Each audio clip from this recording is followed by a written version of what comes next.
Hello and welcome to Wrestling and welcome to the Raw replay for the 9th of December. Now, my throat is killing me, so I'm going to let Adam take the lead on today's show. We're a little bit late this week, do apologise, but that's fine. We'll get these videos out to you, and we kick off with Seth saying Raw sucks. Yeah, Raw up. And this week, it's another big week for us, as it is the return of the prediction. Oh, yeah, because it is TLC week, so we'll Sunday. have our predictions video on the way. Yeah, we'll get that up and rolling. So Raw started this week with Seth Rollins coming down to the ring.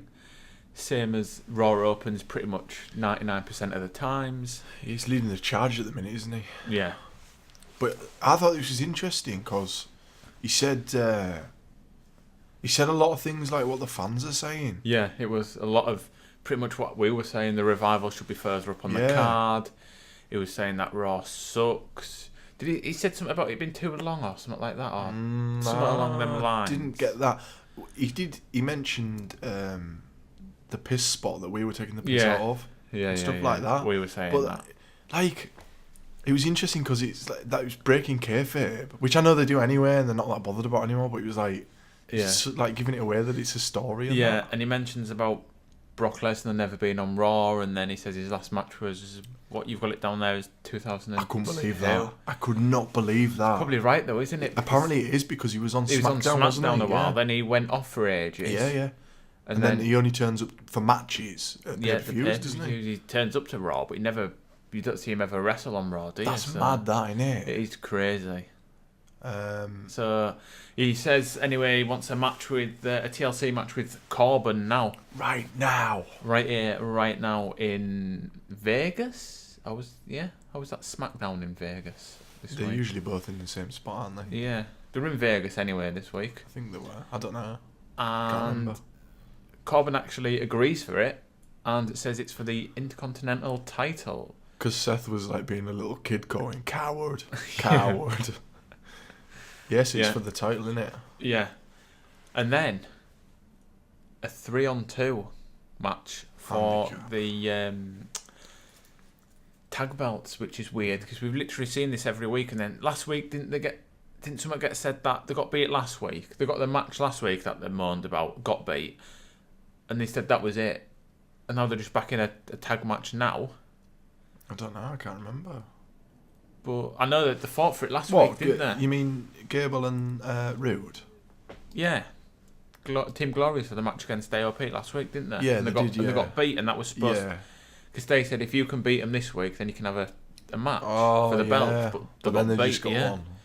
So they got the match anyway. And surprisingly, Team Glorious, as you've christened them, actually got the win. They won, didn't they? I was surprised. And it was it Rude who got the pin on Drake Maverick? I think so, yeah, because obviously that's what the reverse of last week. Yeah, Rezar and Akam didn't get pinned, obviously. No. And I think that's maybe why I think he was in the match. But it will be, yeah. It is strange. Like, weird that they've merged them into like a team of 3 for now. But I can't believe they've lost the belts already. I know. I thought they would run with it for a while, but then they didn't really win it in the way that I thought they would either. When they beat Seth, it was basically a handicap match as well, wasn't it? True. But it's only lasted. It hasn't even lasted. It's been a month. It's lasted, about that. They won it just before SummerSlam. No, Survivor Series. Yeah, I think so. Yeah. Didn't defend it there because they fought the bar, and then held it for a couple of weeks, and now they've lost it again. Strange reign, wasn't it? It seems really weird. It was a good bit I liked. This is why it was handy having Drake in the match, though, because he's like obviously a high flyer when he actually wrestles. They like launched him over the top rope. He looked really good. He went absolutely flying and landed on the AOP boys. But yeah, surprised really. Surprised that it was. The pin was Rude was playing possum, wasn't he, after the Super Collider? Yeah. Because he didn't pin him straight away, no. And then he tagged him in, and then he rolled Drake up. If you notice as well, it was done quite well because Rude was at the complete other side of the ring. Yeah. So even if they'd have jumped in, they wouldn't have got to him probably in time. Yeah. But yeah, weird. The next bit of the show was a Natalia promo. She goes on about the Montreal screw I job. didn't get this promo because, like, I do realise she's part of the Heart, obviously, like the extended family. She goes on about the effects of the Montreal screw job. I can kind of understand it. Like, she was maybe saying, like, you know, that might have overshadowed me ever having chance. Yeah. Of being in the company and that, but when she came in, I think that they'd made up anyway, hadn't they, by then? Bret Hart. I think so. Yeah. So. But anyway, she says weird. I thought she's going to dedicate the match to her dad, to Jim the Anvil Neidhart. Yeah, and then the Riot Squad appear and reveals a table with Big Jimbo on it. Now WWE seem to like doing these sorts of stories after somebody dies. And I mean, obviously Natty's signed off on it. Yeah, but I don't know. And basically, all the Riot Squad say is that you're going to be closer than ever to your dad when we put you through the table with his face on. See, that was a good line. Yeah, but I didn't realise, is there match of tables match then on Sunday? Yeah, I think it is, because she got put through one last week, didn't she? Yeah, so I presume. And I'm guessing this gimmick table's going to be there as sort of in the corner, waiting. Next to another one of these awful sort of selfie promos. Hold on, see if I can do it. Let's line it up. But it's not even like...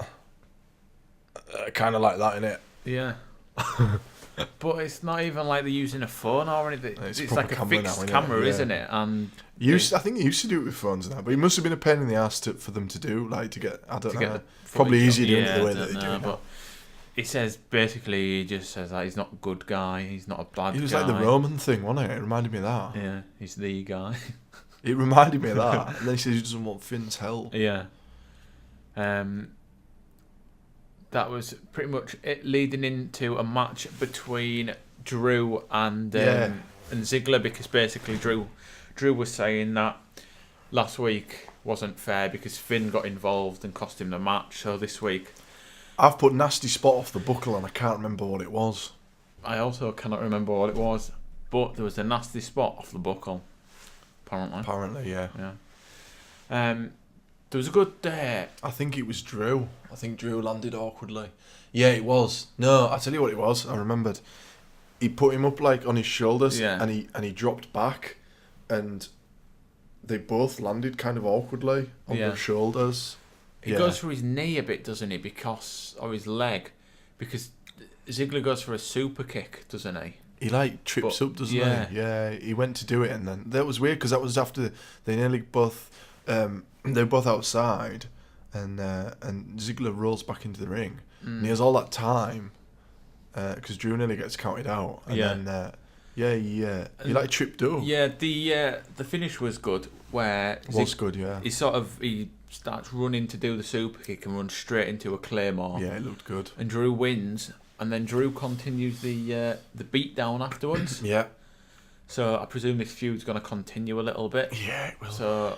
But at the minute, it's one apiece. Yeah, 50-50 booking. Yeah. Next bit, I didn't really care for. No. It was just sort of... Me either. It was just sort of to highlight the Mixed Match Challenge finalists, which are Bayley and... No, it wasn't. Bayley's not even in the Mixed Match Challenge. It's Jinder and... It's Jinder and Fox and Carmella and Truth. But... I don't really know. Bayley and Apollo were a team, weren't they? I presume it's just sort of to... I thought it would have been Raw, so it would have been before... Because wasn't it Bayley and Apollo versus... I have no idea. I've not been following No, me neither. But this will have been done before the Mixed Match Challenge, and we found out the finalists then, so I think these will have been leading into a match, won't they? I have no idea. Let's just say they are. It's been going on for weeks, hasn't it? Because it was Finn before, wasn't it? But he's not in it anymore because he got flu one week, so he couldn't be in it. I don't know. There's been that many pullouts. Don't know. But it's on the finals on TLC, so and it's for a number 30 spot. Yeah, which is quite big considering who the two finalists are. Massive. Anyway, I think this was to highlight the Mixed Match Challenge anyway, and it was Bayley versus Fox with both the partners at ringside. Sasha comes down eventually to help out. Bayley wins. No one really cares. There's a bit where Sasha says to Apollo, "Pick me up and throw me at them." And yeah, it got quite a lot of attention online because Apollo obviously picked her up and had to grab in certain areas. So there was a lot of traction with that on Twitter, I noticed. Dean is back with... Oh, is he backstage with Charlie? Yeah, Yes. I think he was. We get a little bit more now to the story that I think they're trying to tell. And he was saying how Seth wanted all the attention in the Shield. So it's kind of like a jealousy angle, kind of like they're giving it a little bit more here, which it needed for me because I've not been on board with it. No, nothing's really been going on, has it? They show him like a video pack ever since Roman announced his illness. And Dean says, "Roman, who cares?" Yeah. Elias. Cold. It's cold. Go on. Elias next sings a little song against Leo Rush. He said, now I was confused because he's clearly gone face, but he said hold your applause, silence your cell phones, and shut your mouths. But he didn't do it in his normal way of like, shut your mouths. He just sort of said it. Yeah. But he dropped that in previous weeks. He said something about... He slagged Los off, Angeles? yeah, he slagged off LA, but he was playing up to the crowd. The that Vegas they were, crowd, yeah. So, I don't know if there's a little... But then, I don't know how that'll play later down the line. Yeah, when they go to Los Angeles. Yeah. But anyway, he goes into a match against Leo Rush yeah. with our boy Heath Slater as referee this week. First night as ref. Yeah, so they're having a sort of match back and forth. Elias is getting the better of him. He's on for the win. Kills him with that sit-out powerbomb. Yeah. I love a sit-out. But Lashley gets involved. He wouldn't ring the bell, would he? No, so he gets involved sneakily at the beginning, but then he just gets into the ring, Slater wouldn't ring the bell. beats him up, and Slater was like, "What you doing?" But Lashley was saying something to him that He was basically saying like, "This is on Corbin's orders" or whatever. Yeah. And he doesn't ring the bell, so they beat him down. So Corbin's got a ref in the pocket. Yeah, he hits him with the guitar. I tell you what's going to happen. I've just thought about what's going to happen at TLC. Slater's going to be the ref for Braun and... You'll have to save that for the prediction. No, it's fine. I'll say it now. Because I've just thought of it. He'll be the ref for the I was Braun thinking thing, that as well. Yeah. And then, I don't know exactly what'll happen, but that's where it's going, isn't it? Definitely. But anyway, and then Slater covers the pin. 1, 2, 3. Leo Rush wins. Did you say Lashley hit him with his guitar? Yeah. We're getting through them guitars. I know, they've broken loads. I hope they're not expensive. They look like they're hollowed out a little bit to me. I know. There was a bit, right, after this. They did about 5 minutes catch up of what had happened throughout the whole show. Literally. Yeah. I counted it. It's like 5 minutes, 20 seconds. Yeah. They put all the replays on one after the other. I think this is a new tactic or something. But supposedly, by the way, it was the lowest rated Raw again. And the second and third hours dipped massively as well. But it gets announced that Slater's going to be the ref again for Corbin's IC match later on in the night. He's like, I'm going home. He's like, no, you ain't. You're reffing my match. All right. Alexa is next out on the old wrestling ring. Our bear. Yeah, she goes to do a promo, but then them dastardly heels Nia and Tamina cut her off.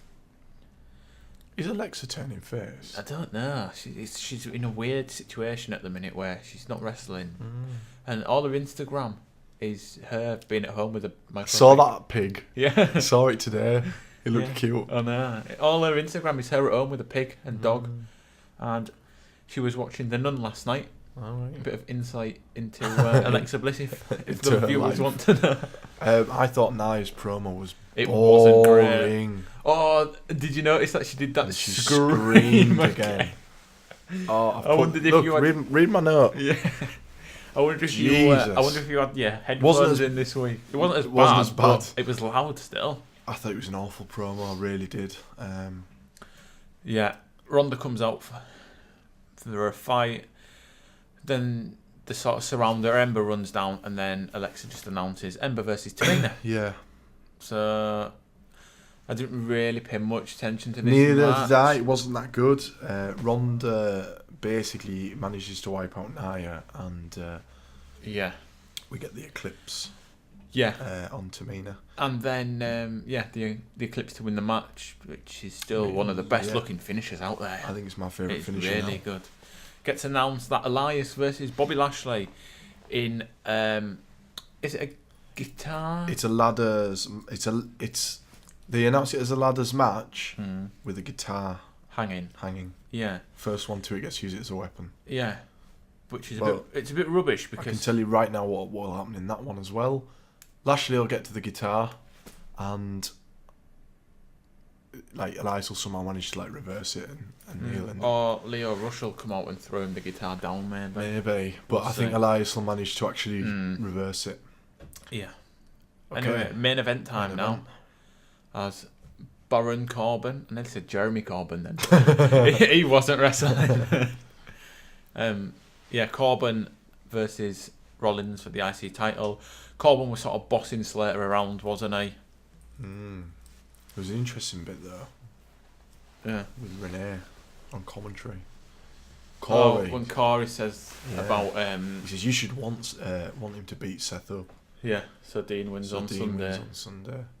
But I thought it didn't kind of really work because if Corbin beat him up and won the title, then he would surely be facing Corbin. But then I suppose the match is just Seth versus. That was the only point. Is it for the IC title? Yeah, that match? yeah. Oh, okay. That was the only point for me. This, even though Slater was announced as ref, you never really thought Seth was going to lose because they've got that big match announced for Sunday. Yeah, true. I don't know. I was kind of thinking something weird might happen, but it didn't. No. Well, it kind of did, but it didn't. Yeah.